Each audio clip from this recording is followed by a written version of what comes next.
Bakit may galit sa iyo kahit naman wala kang ginagawang masama sa iba?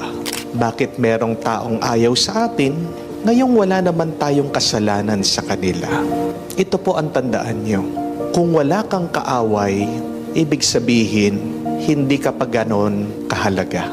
Kung walang natatakot sa iyo, ibig sabihin, hindi ka malakas at wala kang kapangyarihan. Amen?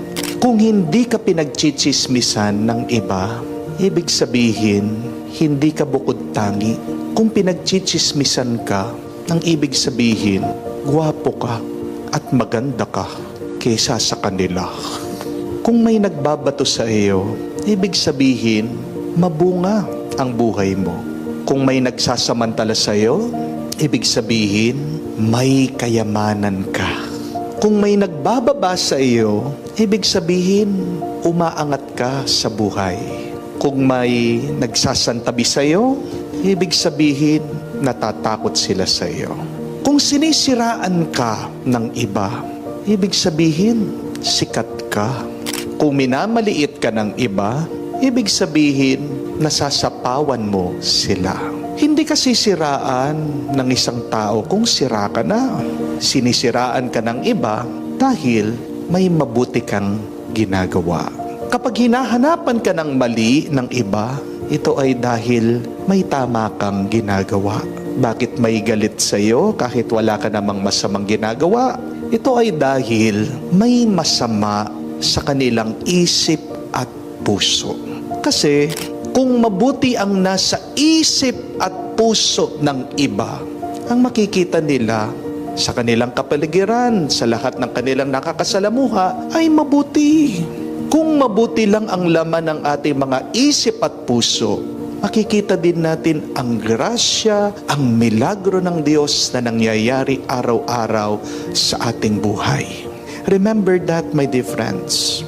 You can never experience the grace and the miracle of God if you have a negative mind and if you have negativities or evil in your heart. Bakit kaya ang nakikita palagi ng mga Pariseo, mga nakakatandang Hudyo sa ginagawa ni Jesus ay masama? Ngayon, siya na nga ang tumutulong, siya na nga gumagawa ng mabuti. Pero bakit palaging galit sila sa Kanya? Gusto pa nga nilang patayin ang ating Panginoon. Dahil ba lumalabag ang ating Panginoon sa batas na galing daw sa Diyos? Maaari, pero may mas malalim pang dahilan kaysa doon. Galit sila kay Jesus dahil puno ng masama ang kanilang isip at puso. Nakikita nila na threat kasi ang Panginoon sa kanila.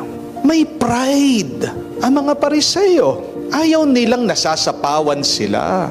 Hindi nila matanggap kasi ng isang simpleng karpentero nanggaling sa isang baryo ng Nazaret ay may kapangyarihang magpagaling, ay napakagaling na magsalita at magturo sa mga tao na siya lang ang gusto nilang pinakikinggan.